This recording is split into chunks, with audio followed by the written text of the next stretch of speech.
সপ্তাহ জুড়ে বজ্রবিদ্যুৎ সহ বৃষ্টির সম্ভাবনা দক্ষিণবঙ্গের একাধিক জেলায়। বিক্ষিপ্তভাবে কিছু জেলায় কালবৈশাখীর পরিস্থিতি, আবার সকাল থেকে বিকেল পর্যন্ত গরম এবং অস্বস্তি বজায় থাকবে বলে জানালো আলিপুর আবহাওয়া দপ্তর। তবে আগামী 4-5 দিনে তাপমাত্রার বড়সড় কোনো পরিবর্তন নেই।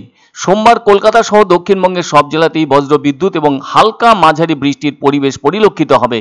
আবার সব জেলাতেই দমকা ঝোড়ো বাতাস বইতে পারে। এছাড়াও কালবৈশাখীর পরিস্থিতি দেখা যাবে এই 4 জেলায়, যার মধ্যে রয়েছে পুরুলিয়া, পশ্চিম বর্ধমান, বীরভূম ও মুর্শিদাবাদ।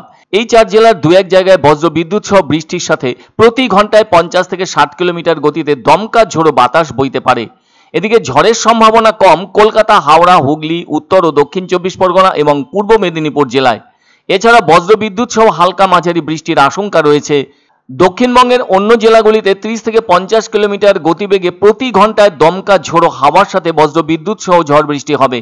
আলিপুর আবহাওয়া দপ্তরের আবহাওয়াবিদ সৌরিশ বন্দ্যোপাধ্যায় এদিন এক সাংবাদিক সম্মেলন করে জানিয়েছেন, পাঞ্জাব থেকে উত্তর বাংলাদেশ পর্যন্ত নিম্নচাপ অক্ষরেখা বিস্তৃত।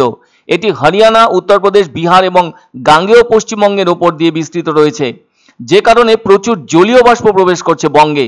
আবার মঙ্গলবার পশ্চিমের জেলা সহ 7 জেলায় ঝড় বৃষ্টির সম্ভাবনা বেশি। তবে কলকাতা সহ বাকি জেলাতে ঝড় বৃষ্টির সম্ভাবনা আবার কম। ওই জেলাগুলি হলো পশ্চিম মেদিনীপুর, ঝাড়গ্রাম, পুরুলিয়া, বাঁকুড়া, পশ্চিম বর্ধমান, বীরভূম ও মুর্শিদাবাদ। এই 7 জেলাতে বজ্রবিদ্যুৎ সহ বৃষ্টির সঙ্গে প্রতি ঘন্টায় 30 থেকে 40 কিলোমিটার বেগে দমকা ঝোড়ো বাতাস বয়ে যাবে। আবার বুধ ও বৃহস্পতিবার কলকাতা সহ দক্ষিণবঙ্গের সব জেলায় বজ্রবিদ্যুৎ সহ ঝড় বৃষ্টি থাকার সম্ভাবনা। এছাড়াও দক্ষিণবঙ্গের সব জেলাতেই প্রতি ঘন্টায় দমকা ঝোড়ো বাতাস বয়ে যাবে 30 থেকে 50 কিলোমিটার গতিতে। অন্যদিকে উত্তরবঙ্গে ভারী থেকে অতি ভারী বৃষ্টি চলবে বৃহস্পতিবার পর্যন্ত। আবার দেখা যাবে দমকা ঝোড়ো হাওয়া ও কালবৈশাখীর মতো পরিস্থিতি, আর ওই ঝড় বৃষ্টি চলবে বৃহস্পতিবার পর্যন্ত।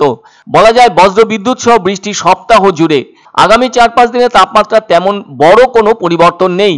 তবে এদিন অবশ্য উত্তরবঙ্গের সব জেলাতেই ভারী বৃষ্টির সতর্কতার কথা জানিয়েছে হাওয়া অফিস। ফলে দার্জিলিং থেকে মালদা পর্যন্ত ভারী বৃষ্টির সঙ্গে দমকা ঝোড়ো বাতাস বইবে।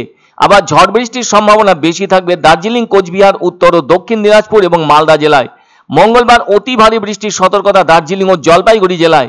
ওই 2 জেলায় 200 মিলিমিটার পর্যন্ত বৃষ্টির সতর্কতা। এছাড়াও কালবৈশাখীর মতো পরিস্থিতির সতর্কতা বেশি থাকবে উত্তর ও দক্ষিণ দিনাজপুর এবং মালদা জেলাতে। বুধ ও বৃহস্পতিবার কোচবিহার ও উত্তর দিনাজপুর জেলায় ভারী বৃষ্টির সম্ভাবনা। আগামী 22শে মে মধ্য আরব সাগরে একটি নিম্নচাপ তৈরি হবে। এই সিস্টেম আরো শক্তিশালী হয়ে উত্তর অভিমুখে এগোবে, এমনটাই অভিমত আলিপুর আবহাওয়া দপ্তরের।